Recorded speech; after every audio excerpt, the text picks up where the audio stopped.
الله أكبر. الحمد لله رب العالمين الرحمن الرحيم مالك يوم الدين إياك نعبد وإياك نستعين اهدنا الصراط المستقيم صراط الذين أنعمت عليهم غير المغضوب عليهم ولا الضالين. وما أبرئ نفسي إن النفس لأمارة بالسوء إلا ما رحم ربي إن ربي غفور رحيم. وقال الملك ائتوني به أستخلص لنفسي فلما كلمه قال إنك اليوم لدينا مكين أمين. قال اجعلني على خزائن الأرض إني حفيظ عليم. وكذلك مكنا ليوسف في الأرض يتبوأ منها حيث نشاء نصيب برحمتنا من نشاء ولا نضيع أجر المحسنين ولأجر الآخرة خير للذين آمنوا وكانوا يتقون. وجاء إخوة يوسف فدخلوا عليه فعرفهم وهم له منكرون. ولما جحظهم بجحاظهم قال ائتوني بأخ لكم من أبيكم ألا ترون أني أوفي الكيل وأنا خير منزلين. فإن لم تأتوني به فلا خير لكم عندي ولا تقربون. قالوا صلوائدون وأباه وإنا لفاعلون. وقال لفتيانه اجعلوا بضاعتهم في رحالهم لعلهم يعرفونها إذا انقلبوا إليهم لعلهم يرجعون. فلما رجعوا إلى أبيهم قالوا يا أبانا منع منا الكيل فارسل معنا أخانا نقتل وإنا له لحافظون. قال هل آمنكم عليه إلا كما عملتكم على أخيه من قبل فالله خير حافظا وهو أرحم الراحمين. ولما فتحوا متاعهم وجدوا بضاعتهم ردت إليهم قالوا يا أبانا ما نبغي هذه بضاعتنا ردت إلينا ونميل أهلنا ونحفظ أخانا ونزداد كيل بعير ذلك كيل يسير. قال لن نرسله معكم حتى تعطوني موثقا من الله لتأتونني به إلا أن يحاط بكم. فلما آتوا موثقهم قال الله على ما نقول وكيل. وقال يا بني لا تدخلوا من باب واحد وادخلوا من أبواب متفرقة فما أغني عنكم من الله من شيء إن الحكم إلا لله عليه توكلت عليه فليتوكل المتوكلون. ولما دخلوا من حيث أمرهم أبوهم ما كان يغني عنهم من الله من شيء إلا حاجة في نفس يعقوب قضاها وإنه له علم لما علمناه ولكن أكثر الناس لا يعلمون. ولما دخلوا على يوسف إليه قال إني أخوك فلا تبتئس بما كانوا يعملون. فلما جحظهم بجحاظهم جعل السقاية في رحل أخيه ثم أول مؤذن أيتها العير إنكم لصارقون. قالوا وأقبلوا عليهم ماذا تفقدون قالوا نفقد صواب الملك ولمن جاء به ابن بعيد ونبي نعيم. قالوا تالله لقد علمتم ما جئنا لنفسد في الأرض وما كنا صارخين. قالوا فما جزاؤه إن كنتم كاذبين. قالوا جزاؤه من وجد في رحله فهو جزاؤه كذلك نجزي الظالمين. فبدع بأوعيتهم قبل وعاء أخيه ثم استخرجا من وعاء أخيه فذلك كدنا ليوسف ما كان ليأخذ أخاه في دين الملك إلا أن يشاء الله نرفع درجات من نشاء وفوق كل ذي علم عليم. قالوا إن يسرق فقد سرق أخ له من قبل فأسرها يوسف في نفسه ولم يبدها لهم قال أنتم شر مكانا والله أعلم بما تصفون. قالوا يا أيها العزيز إن له ومن شيئا كبيرا فاغفر لنا مكانه إنا نراك من المحسنين. قال معاذ الله أن نأخذ إلا من وجدنا متاعنا عنده إنا إذا لظالمون. فلما استيئسوا منه خلصوا نجيا قال كبيرهم ألم تعلموا أن أباكم قد أخذ عليكم موثقا من الله ومن قبل ما فرطتم في يوسف فلن أبرأ الأرض حتى يعلم لي أبي وهو خير الحاكمين. ارجعوا إلى أبيكم فقولوا يا أبانا إن ابنك سرق وما شعرنا إلا بما علمنا وما كنا للغيب حافظين. واسع القرية التي كنا فيها والعين التي أقبلنا فيها وإنا لصادقون. قال بل سولت لكم أنفسكم أمرا فصبر جميل عسى الله أن يأتيني بهم جميعا إنه هو العليم الحكيم. وتولى أن قال يا آسف على يوسف وابيضت عيناه من الحزن فهو قريب. قالوا تالله تفتأ تذكر يوسف حتى تكون حرضا أو تكون من الحالفين. قال إنما أشكو بثي وحزني إلى الله وأعلم من الله ما لا تعلمون. يا بني اذهبوا فتأسسوا من يوسف وأخيه فلا تيأسوا من روح الله إنه لا ييأس من روح الله إلا القوم الكافرون. فلما دخلوا عليه قالوا يا أيها العزيز مسنا وأهلنا الضر وجئنا ببضاعة مزجاة فاغفر لنا الكيل وتصدق علينا إن الله يجزي المتصدقين. قال هل علمتم ما فعلتم بيوسف وأخيه إذا أنتم جاحدون؟ قالوا أئنك لأنت يوسف؟ قال أنا يوسف وهذا أخي قد من الله علينا إنه من يتق ويصبر فإن الله لا يضيع أجر المحسنين. قالوا تالله لقد أحسنك الله علينا وإن كنا لخاطئين.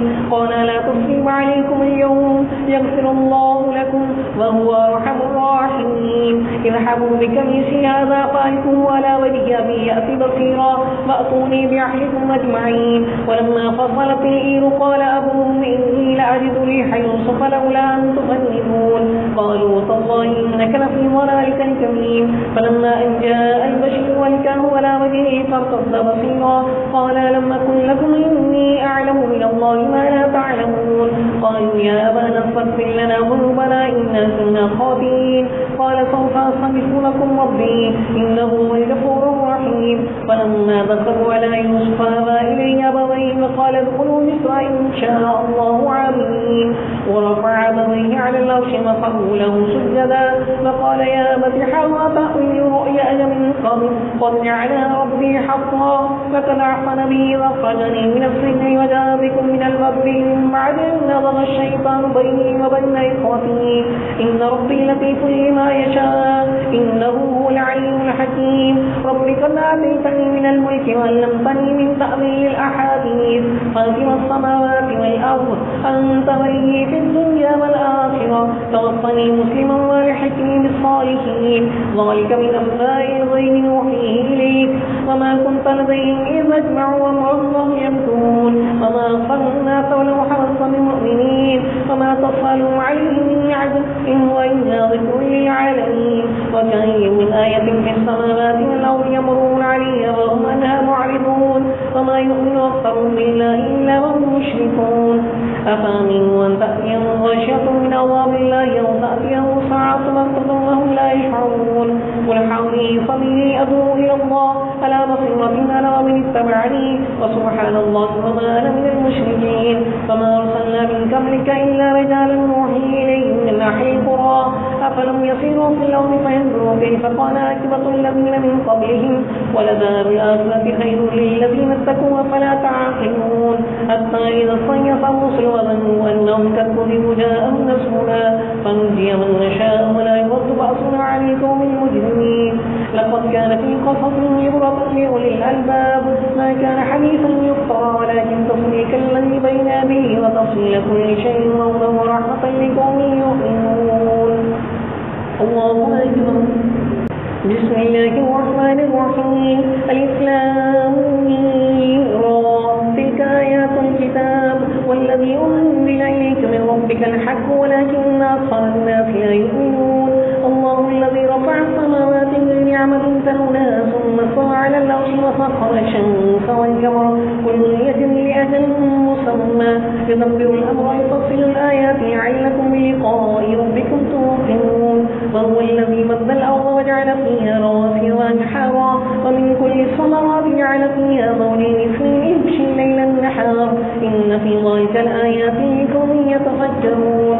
وفي الأرض قطع متجاورات وجنات من أعناب وزرع ونخيل صنوان وغير صنوان يسقى بماء واحد ونفضل بعضها على بعض في عقول إن في ذلك لآيات لقوم يعقلون.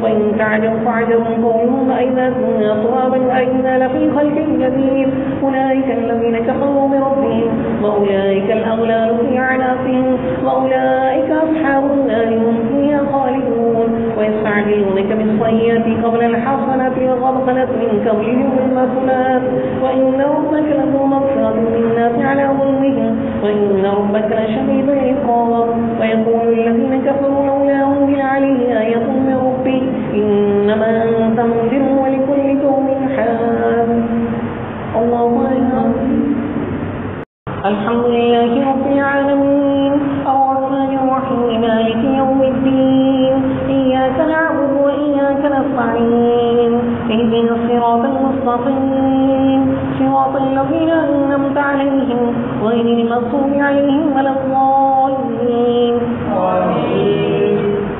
الله يعلم ما تحمل كل أنثى وما تغيب الأرحام وما تزداد وكل شيء عنده بمقدار عالم الغيب والشهادة الكبير المتعال سواء منكم من أسر القول ومن جهر به ومن هو مستكبر بالليل وخارج بالنهار له معقبات من بين يديه ومن خلفه يحفظونه من أمر الله إن الله لا يغير ما بقوم حتى يغيروا ما بأنفسهم وإذا أراد الله بقوم سوءا فلا مرد له وما له من دونه من وال هو الذي يريكم البرق ضرا معا وينشئ السحاب الثقال ويصبر الرعد بحمده والملائكة من خيفته ويرسل الصواعق فيصيب بها من يشاء وهم يجادلون في الله وهو شديد المحال له دعوة الحق والذين يدعون من دونه لا يستجيبون لهم بشيء إلا كما في نفسه إلى الماء يبلغ وما هو بذلك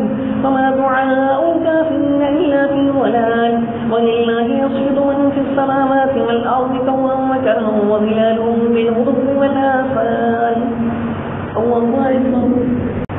قل من رب السماوات والأرض قل الله قل أفاتخذتموهم من دونه أولياء لا يملكون لأنفسهم نفعا ولا ضرا قل هل يستوي الأعمى والبصير أم هل تستوي الظلمات والنور أم جعلوا لله شركاء خلقوا كخلقه فتشابه الخلق عليهم قل الله خالق كل شيء وهو الواحد القهار أنزل من السماء ماء فصالت أودية بقدرها فاحتملت طيب رابيا وإن ينكرون عليه في النار ابتغاء حية أو متاع زبد مثله ذلك يضرب الله ثم عبد الباطل فأما الزبد فيذهب جفاء فأما ما ينفع الناس فيمكث في الأرض كذلك يضرب الله الأمثال للذين استجابوا لربهم الحسنى والذين لم يستجيبوا لو أن لهم ما في الأرض جميعا ومثله معه يفتدوا به أولئك لهم سوء الحساب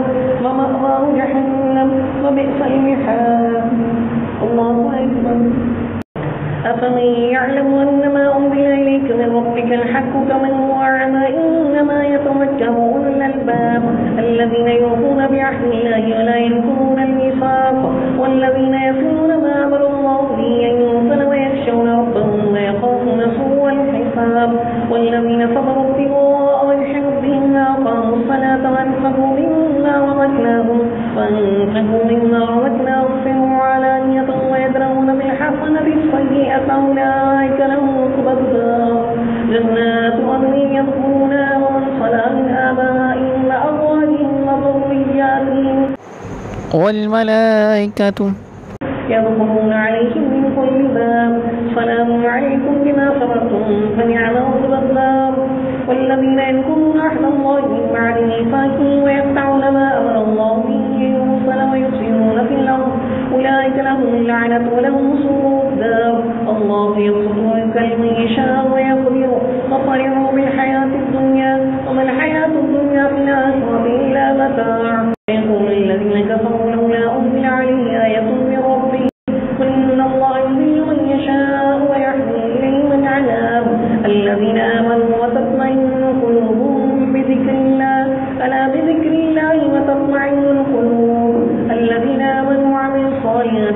طوبى لهم وحسن مآب كذلك أرسلناك في أمم قد خلت من قبلها ومن تتلو عليهم الذي أوحينا إليك وهم يكفرون بالرحمن قل هو ربي لا إله إلا هو عليه توكلت وإليه متاب ولو أن قرآنا سيرت به الجبال وقطعت به الأرض وكلم به الموت بل لله الأمر جميعا أفلم ييأس الناس الذين آمنوا أن لو يشاء الله لهدى الناس جميعا ولا يزال الذين كفروا تصيبهم بما صنعوا قارية أو تحل قريبا من دارهم حتى يأتي الله إن الله لا يخلف الميعاد. ولقد استهزئ برسل من قبلك فأمليت للذين كفروا ثم أخذتهم فكيف كان عقاب. أفمن هو قائم على كل نفس بما كسبت وجعلوا لله شركاء قل فالله تنبئونهم بما لا يعلم في الأرض بظاهر من الكون بل زين للذين كفروا مكرهم صدوا عن السبيل ومن يضلل الله فما له من حاد لهم عذاب في الحياة الدنيا ولعذاب الآخرة أشق وما له من الله من واق. مثل الجنة التي وعد المتقون تجري من تحتها الأنهار والآباء وذريها تلك عقبى الذين اتقوا وعقبى الكافرين النار. والذين آتيناهم الكتاب يفرحون بما أنزل إليك ومن الأحزاب ومن ينكر بعض قل إنما أمرت أن أعبد الله ولا أشرك به وإناب وكذلك أنزلناه حكما عربيا ولئن اتبعت أهواءهم بعد ما جاءك من العلم ما لك من الله من ولي ولا واق. ولقد أرسلنا رسلا من قبلك وجعلنا لهم أزواجا وذرية وما كان لرسول أن يأتي بآية إلا بإذن الله لكل عدل كتاب يمحو الله ما يشاء ويثبت وعنده أم الكتاب.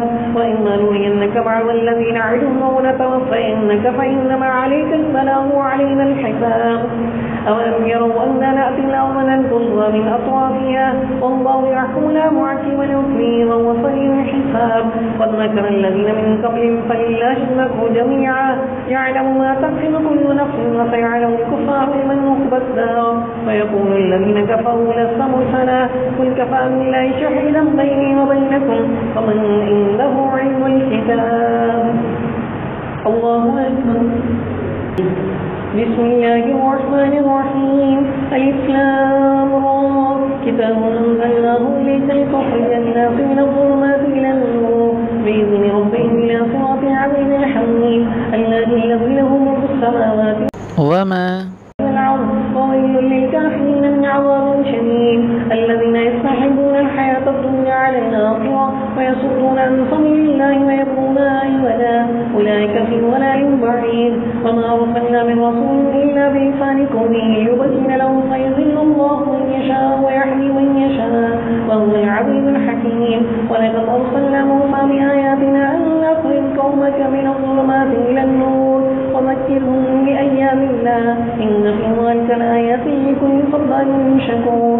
وإذ قال موسى لقومه اذكروا نعمة الله عليكم إذ أنجاكم من آل فرعون يصومونكم سوء العذاب ويعذبون أبناءكم ويستحيون نساءكم وفي ذلكم بلاء من ربكم عظيم.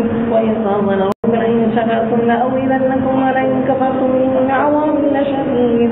وقال موسى إن تكفروا أنتم ومن في الأرض جميعا فإن الله لغني حميد. لم يأتكم نبأ الذين من قبلكم قوم نوح وعاد وثمود والذين من بعدهم لا يعلمهم إلا الله جاءتهم رسلهم بالبينات فردوا أيديهم في أفواههم وقالوا إنا كفرنا بما أرسلتم به وإنا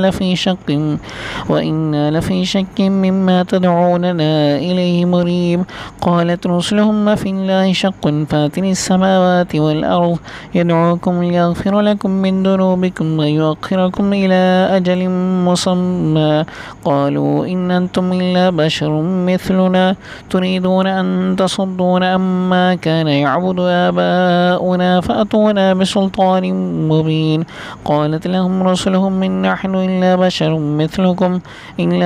مثلكم ولكن الله يمن على من يشاء من عباده وما كان لنا أن نأتيكم بسلطان إلا بإذن الله. وعلى الله فليتوكل المؤمنون. وما لنا ألا نتوكل على الله وقد هدانا سبلنا ولنصبرن على ما آذيتمونا وعلى الله فليتوكل متوكلون. وقال الذين كفروا لرسلهم لنخرجنكم من أرضنا ولتعودن في ملتنا فأوحى إليهم ربهم لنهلكن الظالمين ولنسكننكم الأرض من بعدهم ذلك لمن خاف مقامي وخاف وعيد. واستفتحوا وخاب كل جبار عنيد من ورائه جهنم ويسقى من ماء صديد يتجرعه ولا يكاد يصيبه ويأتيه الموت من كل مكان وما هو بميت ومن ورائه عذاب غليظ مثل الذين كفروا بربهم أعمالهم كرماد اشتدت به الريح في يوم عاصف لا يقدرون مما كفروا على شيء ذلك هو الضلال البعيد ألم تر أن الله خلق السماوات والأرض بالحق إن يشأ يذهبكم ويأتي بخلق جديد وما ذلك على الله بعزيز وبرزوا لله جميعا فقال الضعفاء للذين استكبروا إنا كنا لكم تبعا فهل أنتم مغنون عنا من عذاب الله من شيء قالوا لو حلنا الله لحللناكم سواء علينا جميعا صبرنا ما لنا من محيص فقال الشيطان لما قضي الأمر إن الله وعدكم وعد الحق ووعدتكم فأخلفتكم فما كان لي عليكم من سلطان إلا أن دعوتكم فاستجبتم لي فلا تلوموني ولوموا أنفسكم ما أنا بمصرخكم وما أنت بمصرخي إني كفرت بما أشركتموني من قبل إن الظالمين لهم عذاب عليم وادخل الذين آمنوا وعملوا الصالحات جنات تجري من تحتها الأنهار خالدين فيها بإذن ربهم تحيتهم فيها سلام ألم تر كيف ضرب الله مثلا كلمة طيبة كشجرة طيبة أصلها ثابت وفرعها في السماء تؤتي أكلها كل حين بإذن ربهم ويضرب الله الأمثال للناس لعلهم يتذكرون. ومثل كلمة خبيثة كشجرة خبيثة اجتثت من فوق الأرض ما لها من قرار يثبت الله الذين آمنوا بالقول الثابت في الحياة الدنيا وفي الآخرة ويذل الله الظالمين ويفعل الله ما يشاء. ألم تر إلى الذين بدلوا نعمة الله كفرا وأحلوا قومهم دار البوار جهنم يصلونها وبئس القرار وجعلوا لله أندادا ليضلوا عن سبيله قل تمتعوا فإن مصيركم إلى النار قل لعبادي الذين آمنوا يقيموا الصلاة وينفقوا مما رزقناهم سرا وعلانية من قبل أن يأتيهم لا بيع فيه ولا خلال. الله الذي خلق السماوات والأرض وأنزل من السماء ماء فأخرج به من الثمرات رزقا لكم وسخر لكم الفلك لتجري في البحر بأمره وسخر لكم الأنهار وسخر لكم الشمس والقمر دائبين وسخر لكم الليل النهار وآتاكم من كل ما فعلتم وإن تعدوا نعمة الله لا تحصوها إن الإنسان لظلوم كفار وإذ قال إبراهيم رب اجعل هذا بلدا وجنبني وبني أن نعبد الأصنام رب إنهن أضللن كثيرا من الناس فمن تبعني فإنه مني ومن عصاني فإنك غفور رحيم. ربنا إني أسكنت من ذريتي بواد غير ذي زرع عندك بيتك المحرم ربنا ليقيموا الصلاة فاجعل أفئدة من الناس تهوي إليهم وارزقهم من الثمرات لعلهم يشكرون. ربنا إنك تعلم ما نخفي وما نعلن وما يخفى على الله من شيء في الأرض ولا في السماء. الحمد لله الذي وهبني على الكبر إسماعيل وإسحاق إن ربي لسميع الدعاء رب اجعلني مقيم الصلاة ومن ذريتي ربنا تقبل دعاء ربنا اغفر لي ولوالدي وللمؤمنين يوم يقوم الحساب ولا تحسبن الله غافلا عما يعمل الظالمون إنما يؤخرهم ليوم تشخص فيه الأبصار مهطعين رؤوسهم لا يرتد إليهم طرفهم أفئدتهم حواء وأنذر الناس يوم يأتيهم العذاب فيقول الذين ظلموا ربنا أخرجنا إلى أجل قريب نجب دعوتك ونتبع الرسل أولم تكونوا أقسمتم من قبل ما لكم من زمان وسكنتم في مساكن الذين ظلموا أنفسهم وتبين لكم كيف فعلنا بهم وضربنا لكم الأمثال وقد مكروا مكرهم وعند الله مكرهم وإن كان مكرهم لتزول منه الجبال فلا تحسبن الله مخلف وعده رسله إن الله عزيز ذو انتقام يوم تبدل الأرض بين الأرض والسماوات وبرزوا لله الواحد القهار وترى المجرمين يومئذ مقرنين في الأصفاد سرابيلهم من قطران وتغشى وجوههم النار ليجزي الله كل نفس بما كسبت إن الله سريع الحساب هذا بلاغ للناس فلينذروا به وليعلموا